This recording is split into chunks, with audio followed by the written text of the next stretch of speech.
नाही नाही, जिथे शक्य आहे तिथे करा असा आमचा आदेश आहे. आम्हाला समविचारी पक्ष जे आहेत, जे आयडिओलॉजीला मॅच होतात, अशा पक्षाबरोबर आघाडी करणं हे आम्ही सूचना दिलेल्या आहे. भारतीय जनता पक्षाबरोबर हातमिळवणी केलेले पक्ष सोडून इतर कोणत्याही पक्षाशी युती करायला स्थानिक स्तरावर अधिकार आहे आणि मुंबईला सुद्धा तो अधिकार मुंबईच्या सगळ्या नेत्यांना आहे. त्यामुळे मला वाटतं की त्यांच्या चर्चा सुरू आहेत आज संध्याकाळपर्यंत किंवा उशिरापर्यंत. यावर काय तो अंतिम निर्णय होईल आणि उद्या आणि परवा 2 दिवस नॉमिनेशनला शिल्लक आहेत. मला वाटतं की या सगळ्यामध्ये सकारात्मक चर्चा सुरू आहे. ठीक आहे, जागा वाटपामध्ये आकडेवारीमध्ये इकडे तिकडे काय होऊ शकेल, पण कार्यकर्त्यांच्या भावना लक्षात घेऊन प्रत्येकाने 2 पावलं मागे जाऊन आपण त्या भावनांचा आदर केला पाहिजे असं मला वाटतं. 60 जागा देणं शक्य आहे का पण वंचितला मुंबईमध्ये? नाही, आता ते कोणत्या जागेवर दावा केला मी त्या प्रक्रियेमध्ये नाही आहे. आमच्या मुंबईच्या नेत्यांशी ज्यावेळेस चर्चा माझी होईल त्यावेळेसच मी याबाबत सांगू शकेन. दोन्ही राष्ट्रवादी एकत्र येणार नाही असं राष्ट्रवादीचे प्रवक्ते अंकुश काकडे म्हणतात आहे. पण उद्या मात्र अजित पवार, शरद पवार आणि सुप्रिया सुळे यांची बैठक सुद्धा होत आहे या संदर्भामध्ये. कसं बघतो तुम्ही? नाही, आता ते मला त्यांच्या संदर्भात दुसऱ्याच्या घरात काय चाललं आहे तो डोकावण्याचा अधिकार मला नाही. पण यांच्या चर्चा खूप पुढे गेलेल्या मी ऐकलं आहे दोनही राष्ट्रवादींच्या. त्यावरून घड्याळावरून लढा की मग ते तुतारीवरून लढा वगैरे त्यांचा तो विषय होता.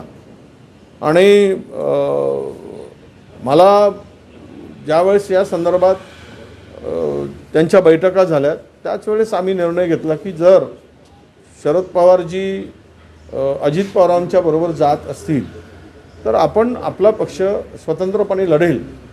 हा निर्णय मी यापूर्वीच आमच्या पक्षाच्या नेत्यांनी आणि आम्ही जाहीर केलेला आहे. त्यामुळं त्यांनी काय करायचं, त्यांच्याकडे कसं बघायचं तो आमचा अधिकार नाही, तो त्यांच्या कार्यकर्त्यांचा अधिकार आहे. त्यांच्याकडे कसं बघायचं, जनता हा सगळा धिंगाणा बघत आहे महाराष्ट्रात.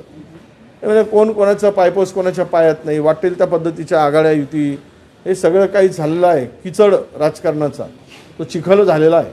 त्या चिखलामध्ये सगळ्यांच्या अंगावर डागं पडत आहेत आणि किती वॉश केलं तरी ते चिखलाचे डागं काही साफ होतील असं काही दिसत नाही. इतकं खालच्या स्तराचं राजकारण आणि सगळं गोंधळलेली परिस्थिती महाराष्ट्रामध्ये पहिल्यांदा निर्माण झालेली आहे. यापूर्वी परिस्थिती अशी कधीही महाराष्ट्रात नव्हती. महायुतीची घोषणा झाली आहे तरी ठाण्यात मात्र नमो भारत नमो ठाणे असे उल्लेख करून भाजपाचा प्रचार सुरू झालेला आहे सगळा ठाणेमध्ये. आता ह्यावर मी काय करू? कोणी नमो म्हणो, कोणी सुमो म्हणो, कोणी रमो म्हणो, तो त्यांचा प्रश्न आहे. कोणाला काय लढायचं आणि करायचं आहे. पण एक आहे की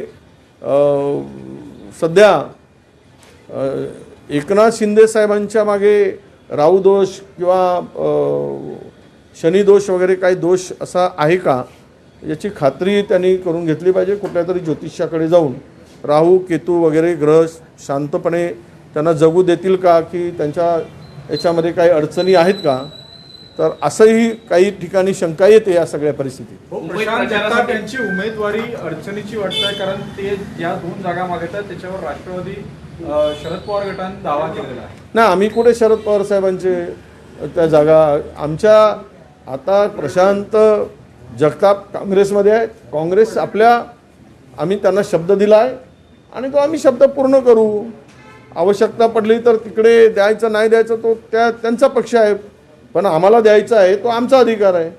त्यामुळे मला नाही वाटत की काही अडचणी येतील. आवश्यकता पडली तर आम्ही पुन्हा चर्चा करू. पण पवारसाहेबांच्या बरोबर राष्ट्रवादीच्या दोनही घड्याळ आणि तुतारी एकत्र जर जात असतील मग त्यांना विचारण्याचा अधिकार कुठे आहे आम्हाला, किंवा आम्हाला विचारण्याचा अधिकार त्यांना कुठे आहे? मुंबईत प्रचारासाठी जर योगी आणि मैथिली ठाकूर येणार असेल तर भाजपनं काय केलं असं संजय राऊत. मुंबईत प्रचारासाठी योगी आणि मैथिली ठाकूर जर येणार असेल तर भाजपनं काय केलं असं संजय राऊत विचारतात. बरोबर आहे ना. स्थानिक निवडणुकामध्ये जर त्या योगींची आवश्यकता आहे आणि गरज आहे तर मग ह्यांचं अपयश आहे. या राज्यामध्ये हे सरकार जे चालवत आहेत 3ही पक्ष हे जनतेच्या परीक्षेत नापास झाले आहेत.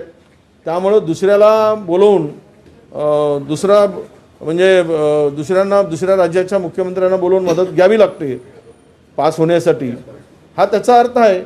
आणि योगींची आवश्यकता पडते म्हणजेच आपला हेडमास्टरला वर्ग सांभाळणं जमत नाही, त्यामुळे प्रिन्सिपलला आणून हा महाराष्ट्र पुन्हा सांभाळावं का अशी परिस्थिती दिसते आहे. एका पद्धतीने उत्तर भारतीय वोट बँककडे लक्ष केंद्रित करण्याचा भाजप प्रयत्न करते.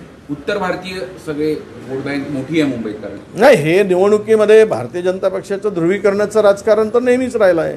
त्यांना ध्रुवीकरण केल्याशिवाय राजकारण करताच येत नाही किंवा ते यशही मिळू शकत नाही. मी नेहमी म्हणत असतो की त्यांच्यामध्ये मतामत काढण्यासाठी ते प्रांतीयवाद आणतील, बोट दुसऱ्याकडे दाखवतील, ते धर्मवाद आणतील, बोट दुसऱ्याकडे दाखवतील, ते सगळ्या गोष्टी ते आणतील, सगळ्या प्रकारचे फंड करून निवडणूक कुठल्याही परिस्थितीत जिंकायचं. आवश्यकता नाही, सगळ्यामध्ये जर ते अपयशी ठरताना दिसले तर मग निवडणूक आयोग आहेच फायनल, म्हणजे अंतिम सहकारी कोण असेल निवडणूक जिंकण्यासाठी, तर मग निवडणूक आयोग असेल, त्याचाही वापर करतील. भाऊ, युती अजित पवार यांना ठरवून बाहेर ठेवून कुठेतरी युतीच्या एक स्ट्रॅटेजी दिसत आहे का भाजप, शिवसेना आणि अजित पवार सरकारसाठी? मी यापूर्वी बोललो आहे या संदर्भात. अजित पवारांना बाजूला ठेवण्यामागचा उद्देश असा आहे की सेक्युलर मतांचं विभाजन व्हावं, शिव फुले शाहू आंबेडकरांच्या विचाराच्या लोकांच्या मतांचं विभाजन व्हावं आणि त्यातून काँग्रेस पक्षाला नुकसान व्हावं, ही त्यामागची स्ट्रॅटेजी आहे. म्हणजे सत्तेमध्ये राहायचं आणि विरोधकांची भूमिका घ्यायची, अशी दुहेरी भूमिकेतून उभे करण्याचं काम, म्हणजे नायकही करायचं आणि खलनायकही करायचं. एकाच पिक्चरमध्ये दोन रोल, तोच ड्रेस बदलवायचा, त्याला हिरो करायचा, दुसरा ड्रेस घालून त्याला खलनायक करायचा. अशी पद्धत भाजपाची सध्या अजित पवारांच्या संदर्भात दिसते आहे.